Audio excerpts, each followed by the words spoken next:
বন্ধুরা, welcome back to my channel Ranu's kitchen হাবে আপনাদের স্বাগত। আজকে আমরা তৈরি করব মাশরুমের একটা তরকারি। এই যে মাশরুম দেখতেই পাচ্ছেন বন্ধুরা, অনেকে আপনারা মাশরুম চেনেন। এই মাশরুমের চপ, তারপরে তরকারি, ঝোল অনেক কিছুই হয়। খেয়েছেন কারা সেটা আমাকে কমেন্ট করে অবশ্যই জানাবেন। আর কিভাবে এই মাশরুমের তরকারি করব, কিভাবে কেটে নিব সেটা আপনাদেরকে দেখাবো। দেখতেই পাচ্ছেন বন্ধুরা কি সুন্দর। আমাদের এখানে বাড়ির সামনেই চাষ হয় মাশরুমের চাষ, আমরা সেখান থেকেই নিয়ে আসি। পরে একটা ভিডিওতে যেখানে মাশরুমের চাষ হয় কিভাবে চাষ করা হয়, কতখানি চাষ করেছেন ওনারা, সেটা আমরা দেখাবো। তো বন্ধুরা, এটা আমরা কেটে নেব মুঠির সাহায্যে। দেখতে পাচ্ছেন এই অংশটা বাদ দিয়ে দেবো। এই ফুল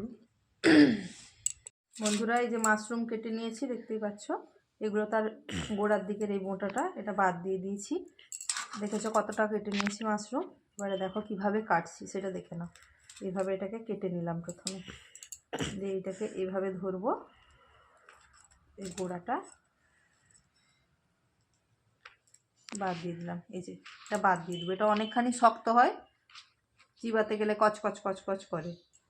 এটা ফেলে দিলাম। এবারে এটাকে ছোট ছোট করে, এই যে মাশরুমের ফুলটাকে ছোট ছোট করে কুচিয়ে নেব।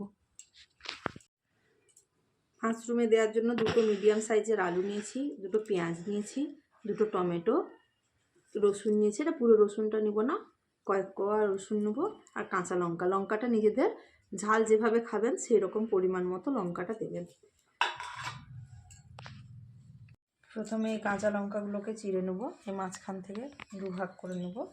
এইভাবে সব কাঁচা লঙ্কাগুলো আমরা কেটে নেব।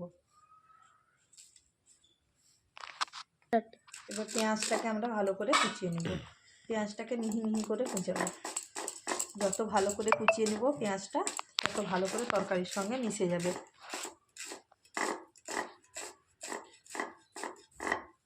এই যে দেখেছ কীভাবে কুচিয়েছি, এভাবে কুচিয়ে নেব। এবার টমেটোটাকে আমরা কুচিয়ে নেব। এভাবে টমেটোটাকে কাটবো, মাথার দিকটা এইভাবে ছোট্ট করে বাদ দিয়ে দেবো।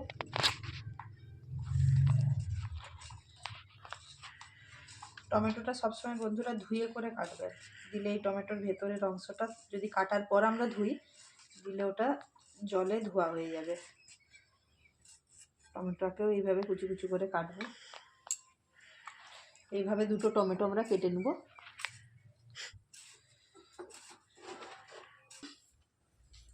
এবার রসুনের কোয়াগুলো এইভাবে তার রসুনের ছোবড়া ছাড়িয়ে নিয়েছি, দেখতেই পাচ্ছ।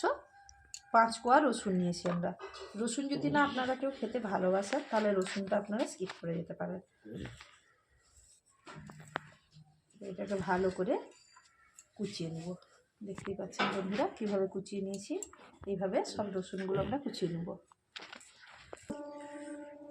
এই যে আলুর ছোবড়া ছাড়িয়ে ধুয়ে নিয়েছি আমরা। এবার আলুটাকে সরু সরু করে কাটবো।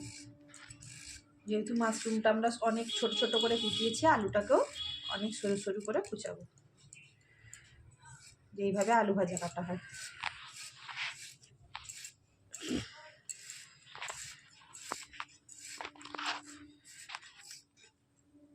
এই যে আলুটা দেখতেই পাচ্ছ এইভাবে কেটেছি। এইভাবে সরু সরু করে কেটে নেব দুটো আলু আমরা। এইটাই গুড। এবারে এই যে মাশরুমটাকে আমরা এইভাবে বেসিনের জলে চটকে চটকে ভালো করে ধুয়ে নেব। সবার প্রথমে এটাকে চটকে চটকে ধুয়ে নেব। তারপরে আবার বন্ধুরা গরম জল করে এটাকে গরম জলে সেদ্ধ করে নেব, ভাপিয়ে নেব। দিলে এর একটু সফট হবে, না হলে এটা অনেকখানি শক্ত হয়। দেখতেই পাচ্ছ। প্রথমে গ্যাসটা জ্বালিয়ে নেব, কড়াইটা বসিয়ে দেব।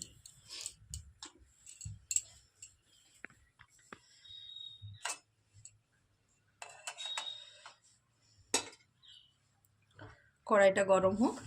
বন্ধুরা, এই যে মাশরুমটা আমরা গরম জলে সেদ্ধ করে রেখেছি, এগুলোকে চিপে চিপে করে আমরা এইভাবে তুলে নেব একটা পাত্রে, বা একদম কড়াইতে যখন দিব তখনও তুলে নিলে হবে। জলটা ঝরিয়ে নিতে হবে। ঠান্ডা জলে কিভাবে ধুয়েছিলাম দেখেছেন। এবারে গরম জলে এরকম একটু চেপে চেপে ভালো করে চটকে ধুয়ে নেব। কড়াইতে প্রথমে তেল দিয়ে দেব।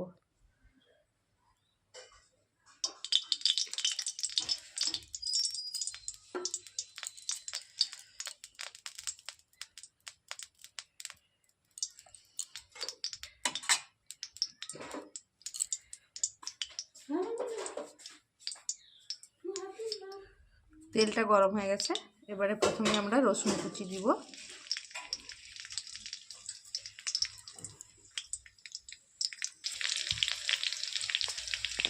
তেলে বেশ ভাজা ভাজা করে নেব রসুনটা। রসুনের যে ব্রাউন কালারটা আসতে সময় দেব। দেখতেই পাচ্ছ বন্ধুরা রসুনটা কীরকম ব্রাউন কালার হয়ে গেছে। এবারে এতে চিড়ে রাখা লঙ্কা কুচি, পেঁয়াজ কুচি,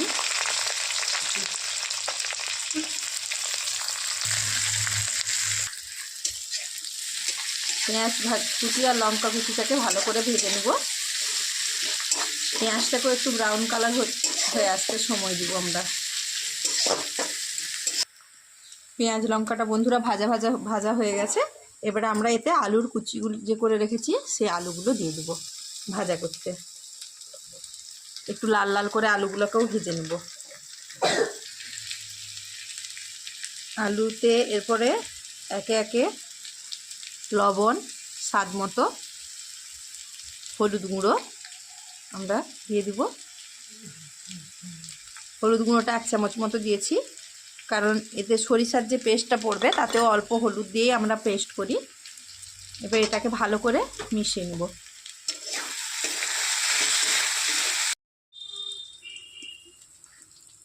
দেখতেই পাচ্ছ বন্ধুরা চারিদিকে তেল কীরকম ফুটছে। আলুটা বেশ ভাজা হয়েছে, লাল লাল হয়েছে। এটাকে আর একটু নাড়িয়ে দিয়ে আমরা এতে টমেটোটা দিয়ে দেব। 2টো মিডিয়াম সাইজে কেটে রাখা যে টমেটো ছিল সেই টমেটোটা আমরা এরপরে এতে দিয়ে দিব।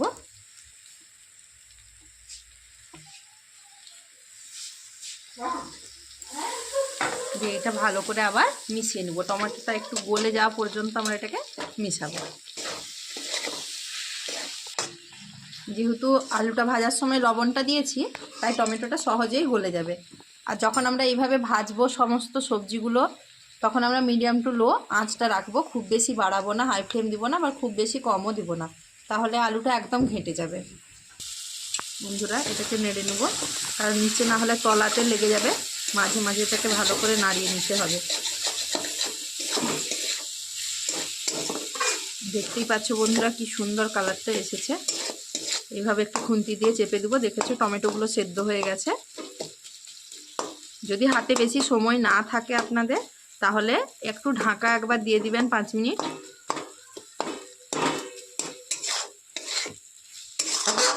এটা একদম গায়ে লাগা লাগা ব্যাপারটা হয়ে গেছে। এটা ভালো করে মিশিয়ে নিয়ে এরপর এতে মাশরুমটা আমরা দিব। এই যে মাশরুমটা দেখেছেন গরম জলে যে ভিজিয়ে রেখেছিলাম তাকে ভালো করে চিপে চিপে এর গা থেকে সব জলটা বের করে দিয়ে রেখেছি। প্রেসার দিচ্ছি, দেখতে পাচ্ছেন ঝুরঝুরে হয়ে গেছে। এবারে এটাকে আমরা কড়াইতে দিয়ে দেব।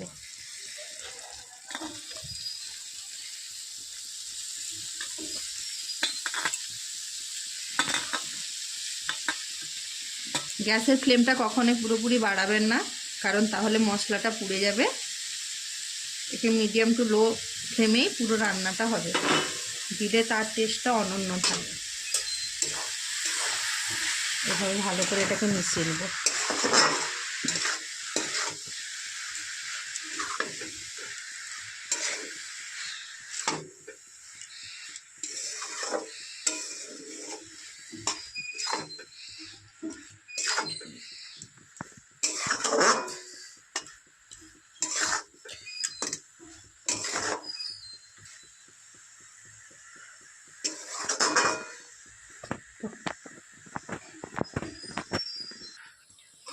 এবারে এটাকে আমরা 5 মিনিট ঢেকে নেব।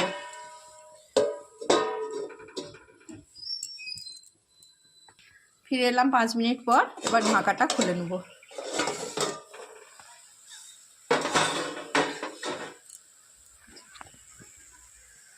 দেখতেই পাচ্ছ বন্ধুরা চারিদিকে এরকম তেল ছেড়ে দিয়েছে। এবার এটাকে নাড়িয়ে নেব।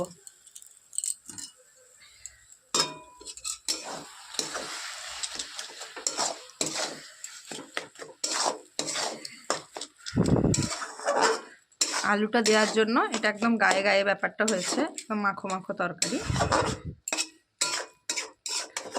এই অবস্থায় আমরা এতে সরিষা বাটার পেস্টটা ব্যবহার করব। এতে 2 চামচ পরিমাণ সরিষা বাটা দিলাম। আপনারা সরিষা পোস্ত একসাথে বেটেও দিতে পারেন, সেটাও খেতে ভালো লাগে। আমি এখানে শুধু সরিষা বাটার পেস্টটাই ব্যবহার করলাম। এটাকে আরও 5 মিনিট ভালো করে নাড়িয়ে নেব। এবার ঢাকাটা খুলে নেব। আবারও দেখতে পাচ্ছি যে তেল ছেড়েছে চারিদিকটা, ভালো করে হয়ে গেছে এটা। এবারে একটু নাড়িয়ে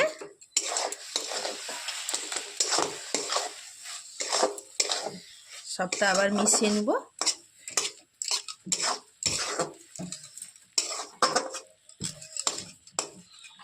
তো বন্ধুরা, আমাদের মাশরুম তরকারি রেডি হয়ে গেছে।